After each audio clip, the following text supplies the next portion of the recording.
Hi everyone, Cappy here again. Welcome to another short demonstration on perspective. In this one I'm using acrylic in order to do the demonstration. I'm working on A4 canvas from a canvas pad, one page taped down onto my backing board.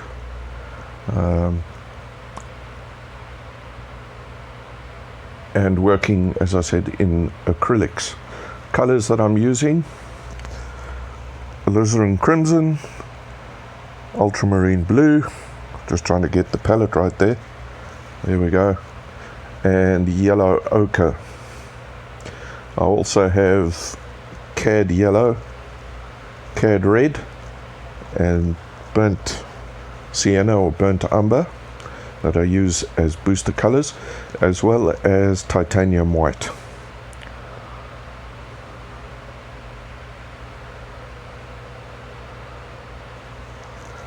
Very messy palette. The palette that I'm using is a storage box with top and palette that goes with it, made in Korea by Magello. Very handy, and I can just pop that into the refrigerator, believe it or not, and it keeps my acrylics lasting longer. If I'm going to work with the acrylics tomorrow, then, or a bit later on, then what I do is I use my spray bottle, moisten up the acrylic paint that's in the palette, and then I'm able to use it the next day. So what I'm going to do first up is I'm going to be doing a flattish sketch in acrylic. So I'll do a bit of a drawing first and then the blocking, and kind of leaving it at that blocking stage, because that is the difference between getting perspective and finishing your painting and just having a flat look to a painting. What I'm doing now is I'm just putting some extra paint into the palette, and then we'll get ready to paint away.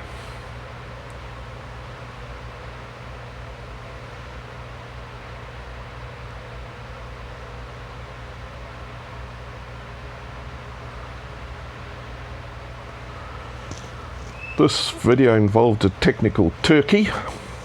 I will cut myself out of the video because I forgot to turn on the sound for the microphone.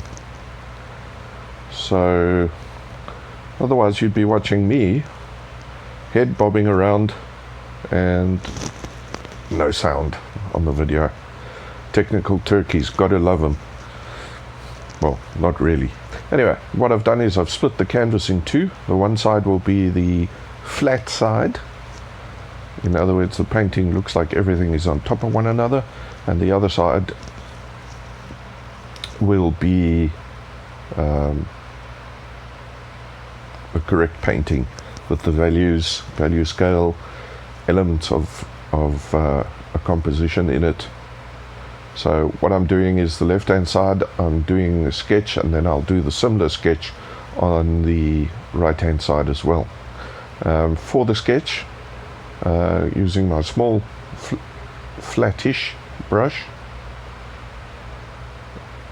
well, it's well worn now. It was flat when we started with it. It's now almost round, and then I'll do the sketch, putting in the horizon line now. This is based on a project that I teach using the Moore method of painting. This is based on one of the projects that we are licensed to teach. So horizon lines about on the just under the halfway mark. These are very important when you're doing sorting out the composition. Make sure that everything is in the correct place and that your eye stays in the painting, or you keep the viewer's eye in the painting. So composition, also an important part, not only values.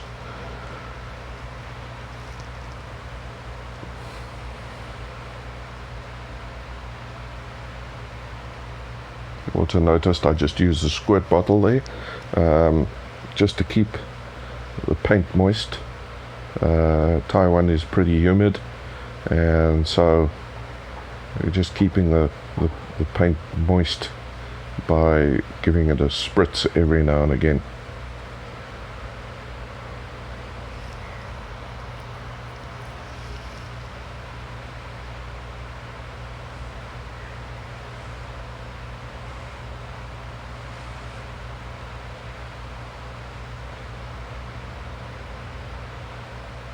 If you notice between the two, the left hand side is the one that is going to be the correct way of doing perspective, and you'll notice already that I've made a mistake purposefully on the right hand side painting with regards to the road or river or whatever you want coming out from the mountains.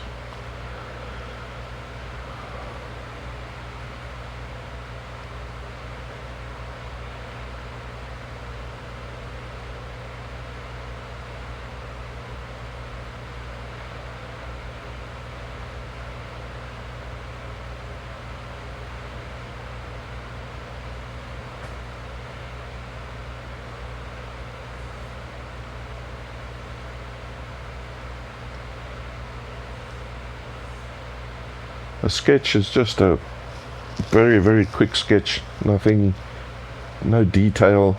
It's just putting in the big shapes onto the canvas, putting everything in the correct place. Very important, getting your shapes in the correct place at this time.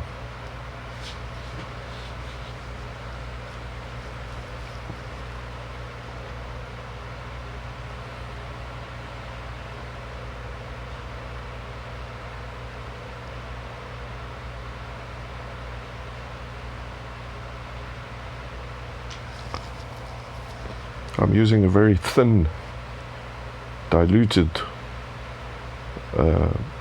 ultramarine blue and alizarin crimson mix for the drawing. This just being a drawing and a guideline as to where everything is going to be on the painting.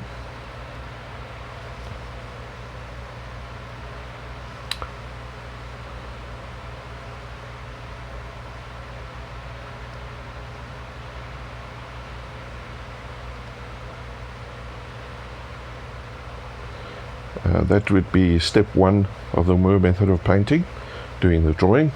The next step would be blocking in, and that's putting in the dark colors where they should be. Now you'll notice that I've now gone and I've put in exactly the same value for the tree in the front and the trees at the back.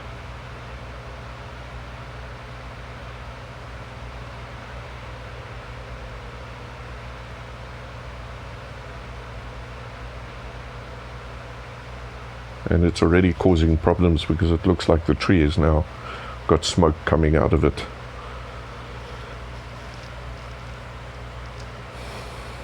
The values are too close to one another, well, they're the same, and therefore don't give you separation between front and distance, foreground and the distance.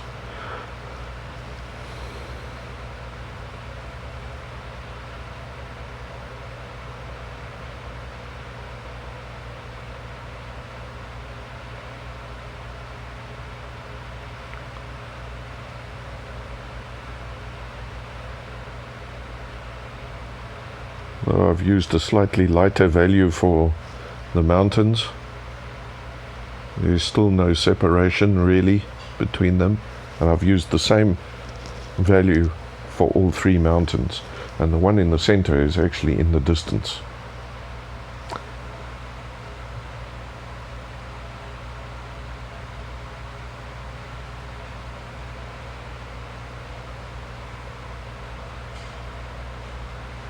The glare that you see is because of water that is still in the acrylic, and also the light shining onto the canvas, reflecting off the paint.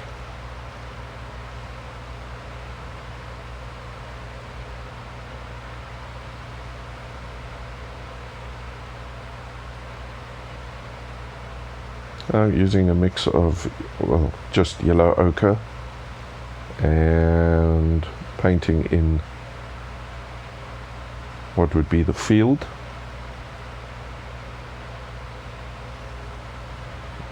and it's all the same value. All the values that I used in this painting, in this little study on the right hand side, are all as saturated as possible. In other words, they basically straight out of the tube and onto the canvas. There's no color variation at all. Value from back to front. At the back you'd be using your lighter, cooler colors. So in other words, with this one I'd actually add white to that to lighten it up for the back area, in order to have a graded look from the front to the back to the front. The warmer color being in the front. Same with the road, exactly the same value going in.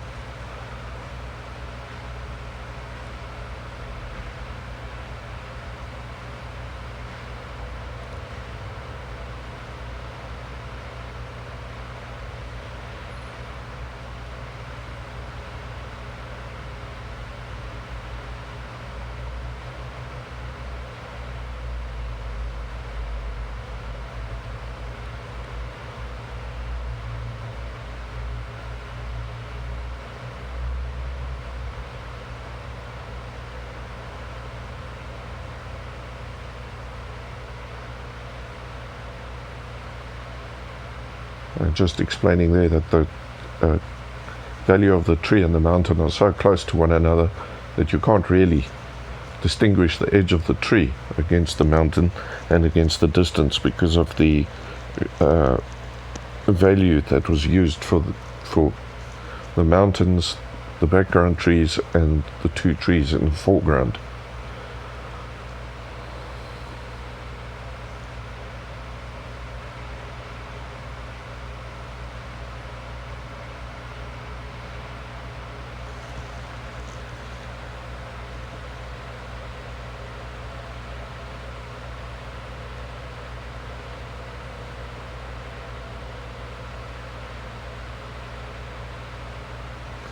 Now painting in the sky, and again just using one value of blue,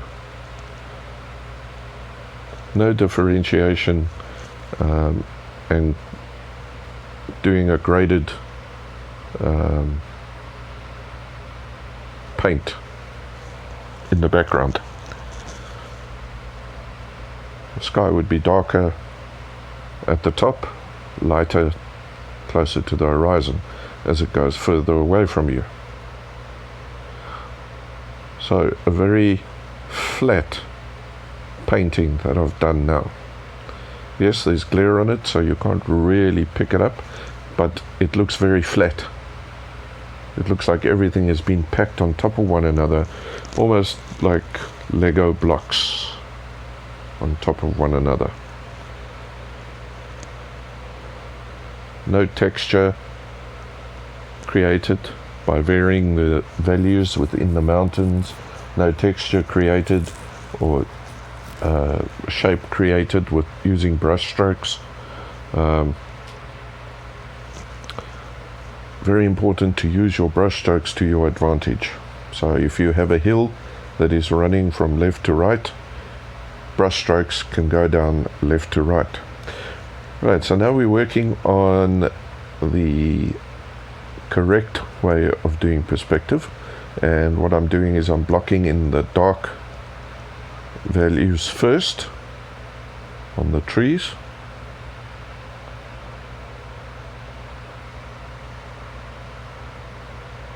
And as you go further back, the value will cool off, or in this case, with the blocking, will get lighter. The value will get lighter as you go further back.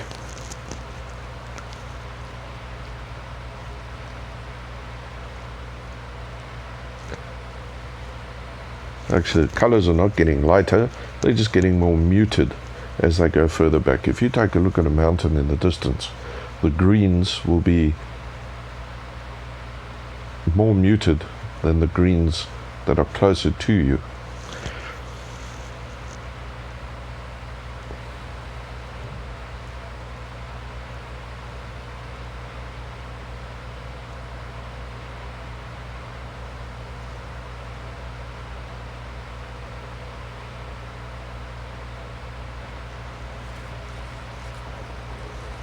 So value of the background trees, added white to the blue-purple mix.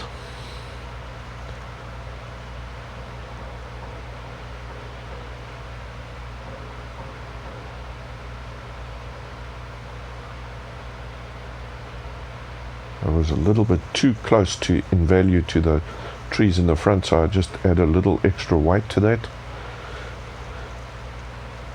Next would be the mountains, block in the mountains.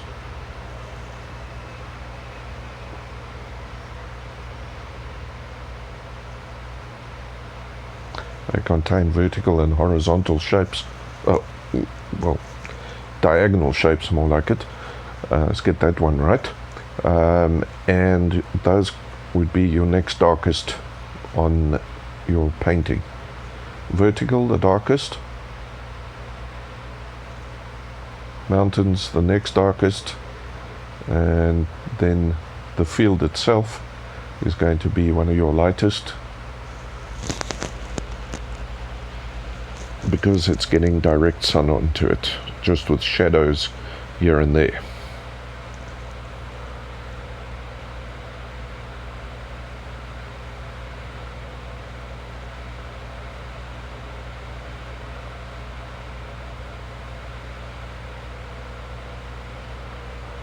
All important water again, keeping things moist and workable.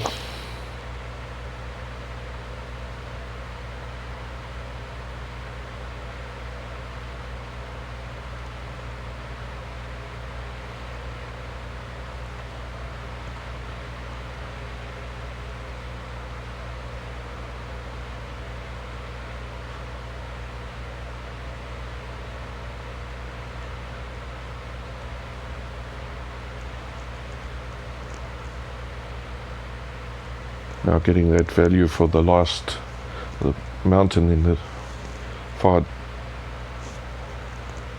far away from the rest, and going in with a much lighter value.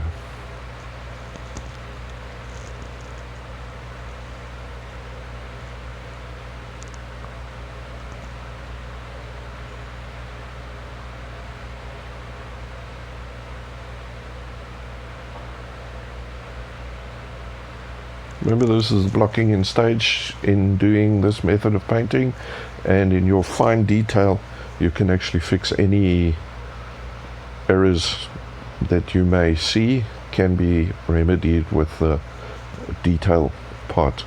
The important thing is to get this part, the value structure, correct in order to give you the depth. And you can already see that the depth is coming up between the three mountains.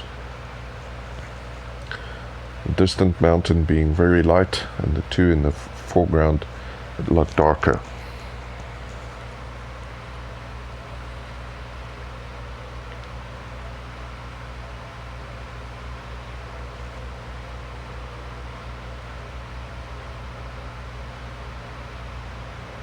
Now going to move on to the field, either side of the road.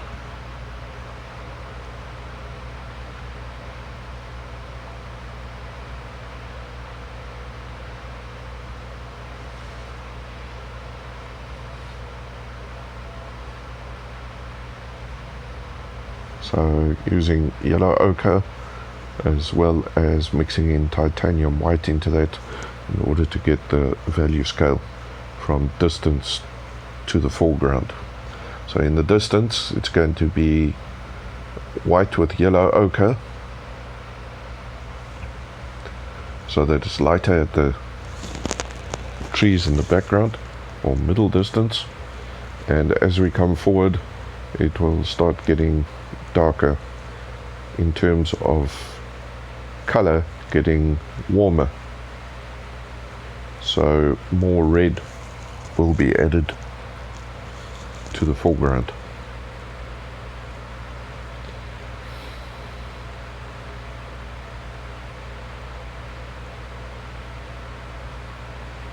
Remember, this is the blocking in stage, so it's important to get your value structure right here, and fine detail comes in later. It's also important to maintain your brush strokes in terms of this, left to right, to keep the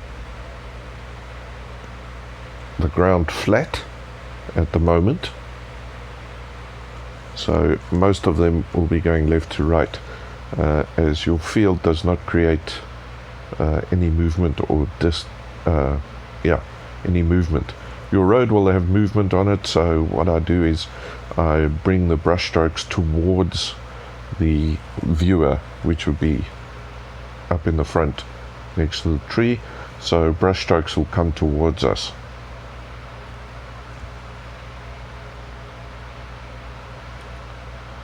As I'm coming closer here, I'm using more and more saturated pigment, in other words less white, well, no white, and using the yellow ochre basically on its own.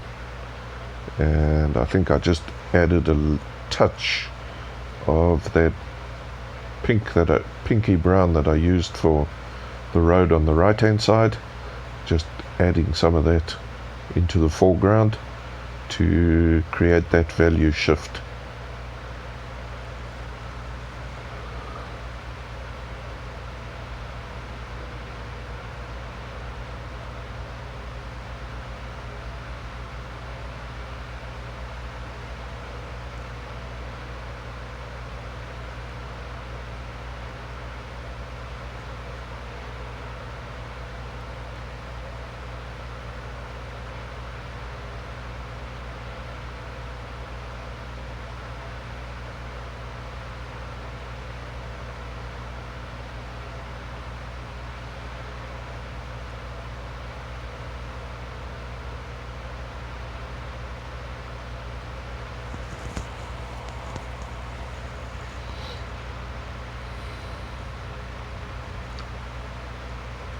Now for the right hand side,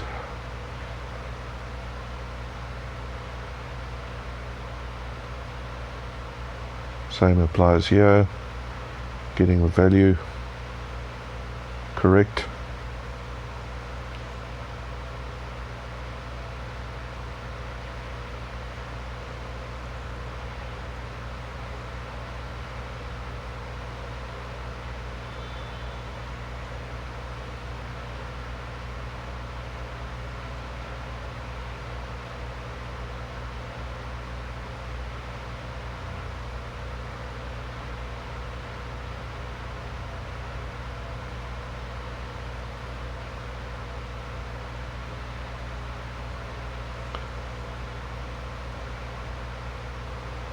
Another important tool in painting is that important finger brush.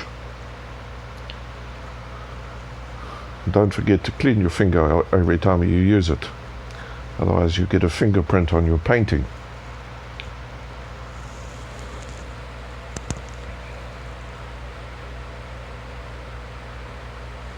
You should be able to see the difference in the two paintings now.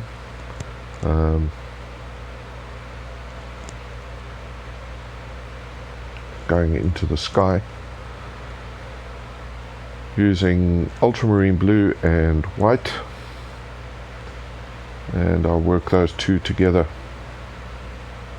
even though it's mixed on the palette, I still use white near the bottom so that I can get that value shift from top darkest to horizon line being the lightest.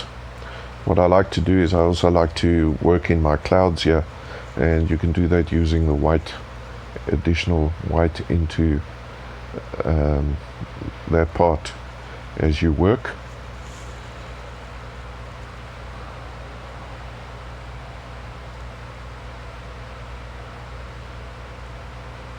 And at this stage, with regards to paint, you can keeping it workable mix on your palette as well as on the painting. In order to do so, make sure that you have enough paint on your palette, not just little bit every time. Otherwise you're going to run out of paint and you're unable to work the two together.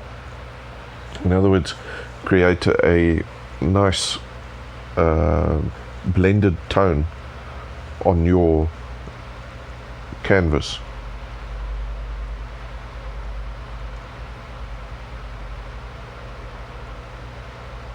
In order to blend it, you can also use an acrylic retarder, and just before dipping your paint in the your brush in the paint, you just put a bit of retarder onto your brush. I usually have a spot in my palette tray where I keep the paint, and I just add a touch of retarder to that, and then every now and again when I feel that it's drying off too quickly, I dip my brush in that into the paint and then onto the canvas. Okay, now what I'm doing here is, you notice that I'm painting from bottom left, top right. Well, I'm giving the cloud some movement, the sky, a bit of movement there, also varying the color. You can also keep your brush moist in order to do the blending. The only trouble with acrylic, if you use too much water, you're going to break up the pigment. In other words, the pigment is going to come off the binder that's inside the paint itself, and then your acrylic is not going to, number one, it's not going to sit well. Number two, it can crack and come off your canvas surface, even though this is a gessoed surface. The other thing is that it will fade over time.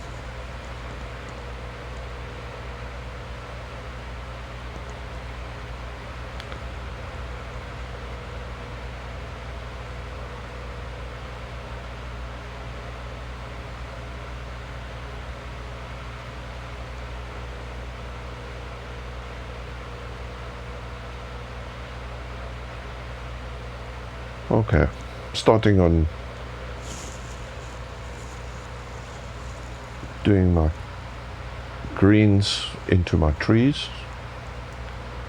Haven't done the road yet, we'll get there. Just blocking in the essentially a mid-tone green onto my tree in the foreground, and then onto tree number 2 on the left hand side.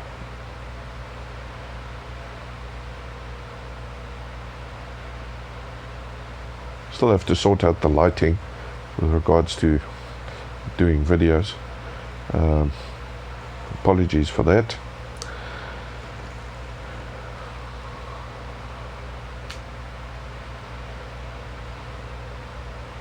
The joys of being an artist. You can't have everything right in the beginning.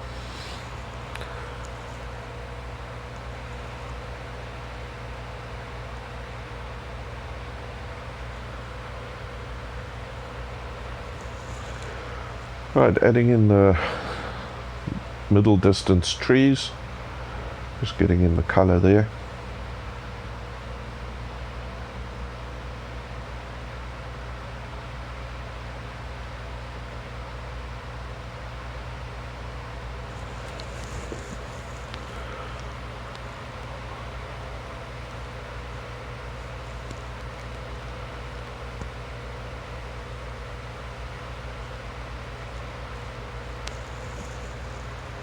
my dark green, and then the mid-tone, and then to make it lighter you can either add white to the green or mix it.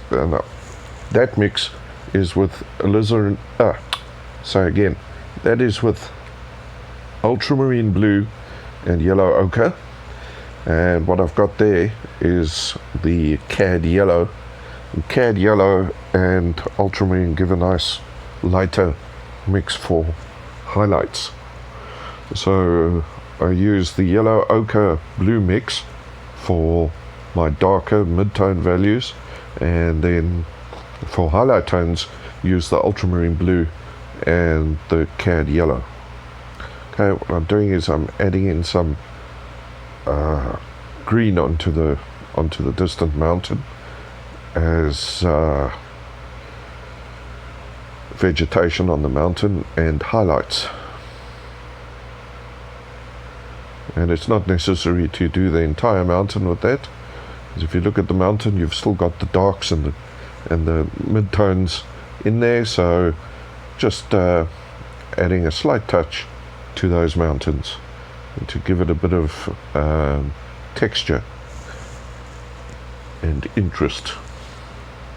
So it's off in the distance. Make sure that that green is very muted, and that the darks are still visible. Don't paint over all your darks. That is one of the secrets to creating form. Part of the fundamentals of art, which we handle in a separate course altogether.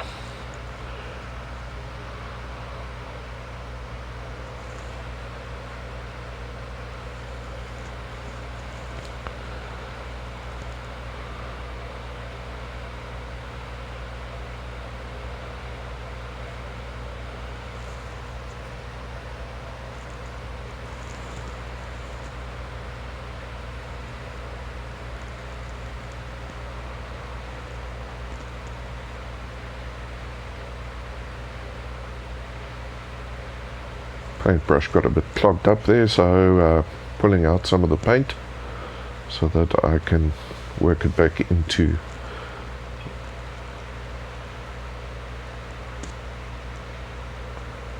yes, humid again, starting to get tacky on the palette, and we're going to work on the road. So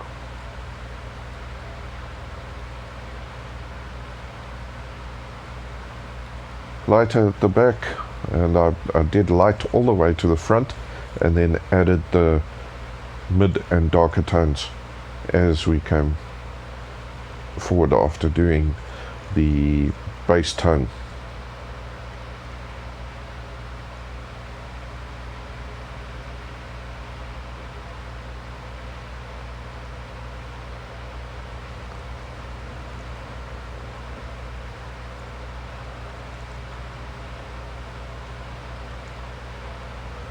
And my brush strokes are coming out and along the road so that we get movement into the road coming forward.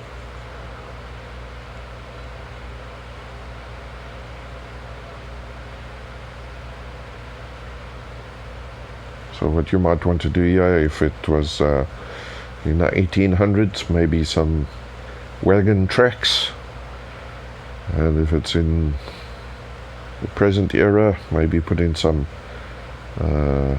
tracks where cars driven.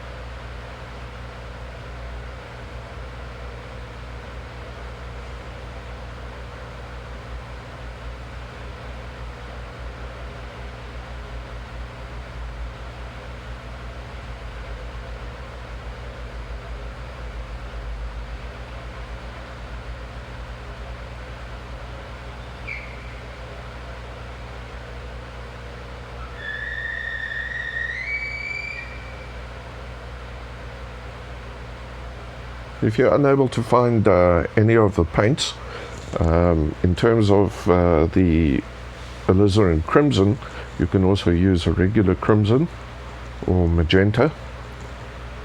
The most important thing is that you have the three primaries to work with, plus white. These particular ones are warmer shades of the primaries, in that the yellow ochre does contain a bit of red in it in order to give it that darker color, darker hue.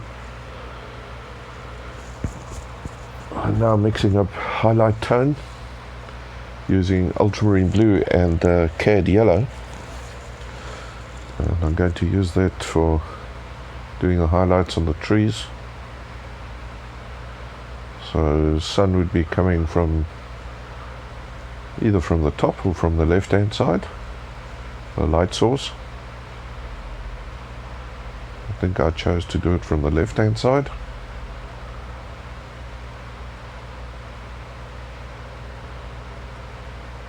Always important, as I said before, make sure that you leave enough dark of the dark showing through. Otherwise you're not creating any depth on your trees. So depth in the painting is not only the only thing in terms of perspective, but you also want to create depth, i.e. texture, in order to give your trees shape.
Now just working on some additional grass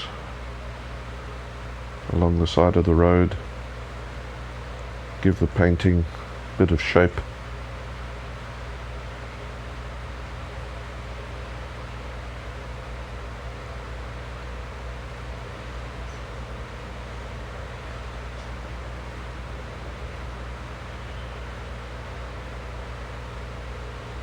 Once again, line is important, so I'm working towards the road, varying the brush strokes, some bolder, some lighter.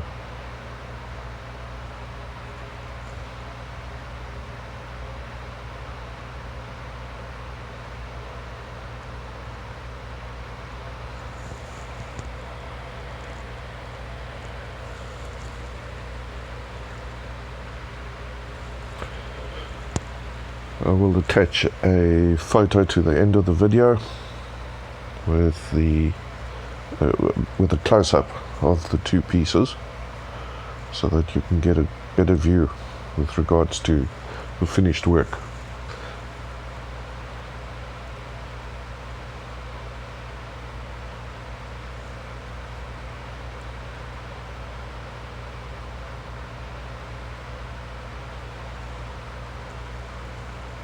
Now busy defining the tree line at the in the middle ground, just using a lighter muted tone of green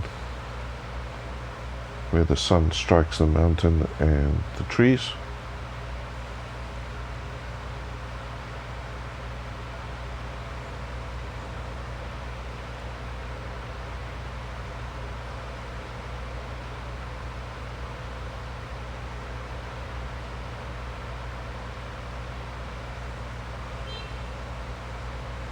Still maintaining the dark.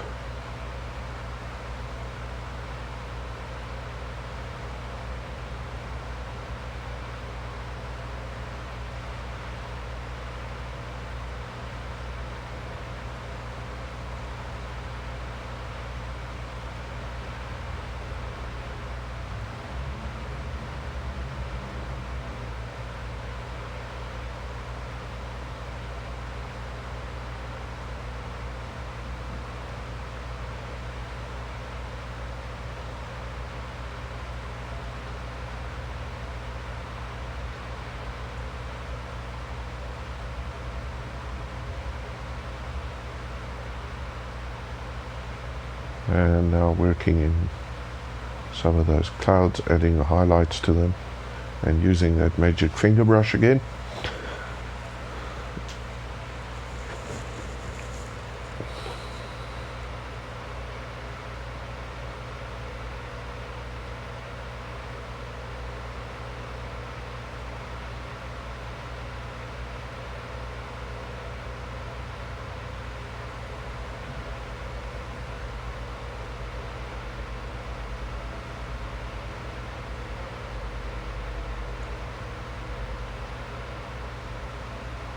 To create movement in the sky, as I said before, what I'm doing is I'm layering in the highlight side of the clouds, and that would be the side that the sun is on, or the main source of light is coming from. And what I've done is I've gone from bottom left to top right, so that it looks like the clouds are moving from left to right on the canvas.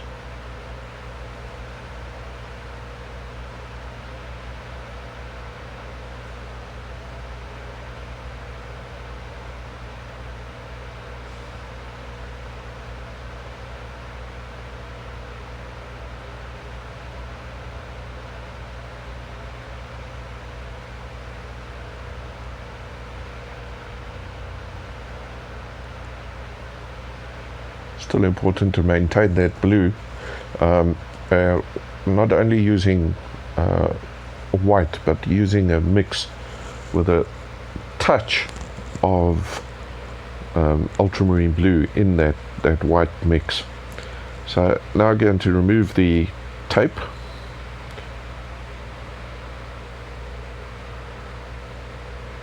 Obviously on a bigger picture it would leave a white area around that. And I just took the canvas.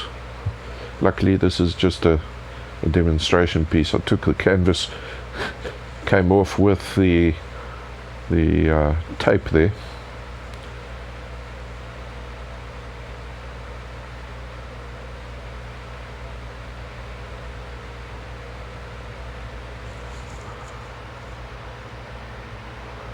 So that is the flat painting. And the left hand side is the one that has perspective with the various elements in it. 0 elements added on the right, just big shapes lumped on virtually in the same value. All the colors used were of a dark value, and then on the left hand side getting depth, etc., with line, shape, texture, value, and the varying hues as well. Thanks for stopping by. Hope you get some valuable information from this.